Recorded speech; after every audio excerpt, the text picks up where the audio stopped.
Hello అండి, good evening. So ఇప్పుడే ఇంతకు ముందుగానే నేను మన మాజీ ముఖ్యమంత్రి జగన్మోహన్ రెడ్డి గారి ప్రెస్ మీట్ విన్నాను అనమాట. అందులో ప్రెస్ మీటుల్లో జగన్మోహన్ రెడ్డి గారు ఇస్త్రీ చేసే చొక్కా నలగకుండా అయితే ఎలా ఉంటుందో అంత నీట్గా క్లీన్గా అయితే అబద్ధాలు అయితే చెప్పేస్తున్నారనమాట.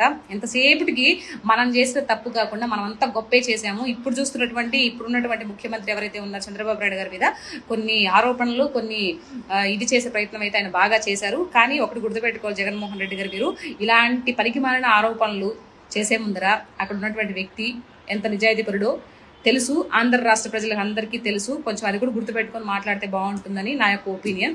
అయితే ఏంటంటే ఇప్పుడు మన జగన్ అన్న ఏం మాట్లాడుతున్నారు అంటే, లిక్కర్ బాటిల్ పైన క్యూఆర్ కోడ్ ఉందంట. సో అది పెద్ద ఇదైపోయినట్టు నాకు కూడా అర్థం కాదు. మీరు గత 5 ఏళ్ళుగా ఉన్నప్పుడు 5 సంవత్సరాలలో మీరు ఈ యొక్క లిక్కర్ బిజినెస్ మీద ఎన్ని వేల కోట్లు సంపాదించి వెనకాతలు వేసుకున్నారు సార్? దాని గురించి చెప్పండి.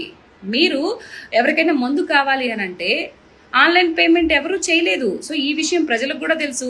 ఏమండి, మీరు ఎవరైనా తెలిసిన వాళ్ళు ఉంటే కామెంట్ సెక్షన్లో కామెంట్ చేయండి. ఎప్పుడైనా మీరు మందు కావాలి అని వెళ్ళుంటే గాంధీ షాప్ దగ్గరికి ఆన్లైన్ పేమెంట్ చేశారా, క్యాష్ ఇచ్చి తీసుకున్నారనేది గత 5 ఏళ్లలో ఏం చేశామనేది ఒక స్పష్టంగా నాకైతే కామెంట్ చేయండి. ఓకేనా? మీకు చిత్తశుద్ధి ఉంటే. లేదంటే మేము అబద్ధాలు చెప్తాము అని అంటే ఇంక నేనేం చేయలేను. ఓకే, అది. సో ఆ విధంగా కొన్ని వేల కోట్లు ఇది చేసిన జగన్మోహన్ రెడ్డి గారు ఈరోజు ఏదో అంటారు కదా, దెయ్యాలు వేదాలు వల్లిస్తాయి, సంథింగ్ ఏదో ఉంది కదా. సో ఆ విధంగా చెప్తుంటే నిజంగా నవ్వు వచ్చేసింది నాకు. ఇప్పుడు ఈ యొక్క లిక్కర్ స్కామ్ కుంభకోణం ఏదైతే ఉందో దాంట్లో ఎక్కడ వాస్తవాలు బయటపడిపోయి ఎక్కడ శ్రీకృష్ణ జన్మస్థానానికి వెళ్ళిపోవాల్సి వస్తుందని భయం వేస్తుంది అనమాట. అన్నకి భయం వేస్తూ ఇవన్నీ చూపిస్తున్నాడు అనమాట. ఈయన ఇల్లీగల్గా బూమ్ బీర్లు సంథింగ్ ఏదో కొన్ని ఈయన సొంతంగా తయారు చేసి ప్రజలకు అమ్మి వాళ్ళ ప్రాణాలతో నాటు సారాలని అవి ఇవి వాళ్ళ ప్రాణాలతో చెలగాటం ఆడిన విషయాలు ప్రజలు ఎప్పటికీ మర్చిపోరు జగన్మోహన్ రెడ్డి గారు. ఇది మీరైతే గుర్తుపెట్టుకోవాలి.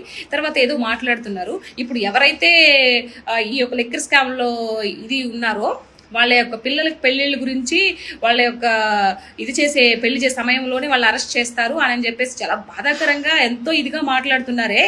ఒకప్పుడు మీరు పదవిలో ఉన్నప్పుడు జత్వాని అనే ఒక అమ్మాయి హీరోయిన్, ఆ అమ్మాయిని ముప్పతిప్పలు పెట్టి 3 చెరువులు నీళ్లు దాపించి వాళ్ళ ఫ్యామిలీని కూడా కిడ్నాప్లు చేసి రోడ్డు మీద నడిపించినప్పుడు ఆ అమ్మాయి మీకు ఆడపిల్లని కనిపించలేదా? అంటే వీళ్ళ యొక్క ఫ్యామిలీ, వీళ్ళకి పుట్టిన పిల్లలు మాత్రమే మీకు ఆడపిల్లలు మగ పిల్లల్లా కనిపిస్తున్నారా? అమ్మాయి కన్నీటి బాధ మీకు అప్పుడు వినిపించలేదా? వినిపించవు. అయినా ఇప్పుడు లిక్కర్ కుంభకోణం జరుగుతున్నప్పుడు ఆ జత్వానీ మ్యాటర్ ఎందుకు తీసుకొచ్చారండి? అంటే మీకు ఎలా వీలుగా ఉంటే ఆ విధంగా మలుచుకుంటారనమాట మీరు. అదే అర్థమవుతుంది స్పష్టంగా. ఓకే, మీరు ఎంత తేలిగ్గా అబద్ధాలు మాట్లాడగలుగుతారో మాట్లాడండి, ప్రాబ్లం లేదు.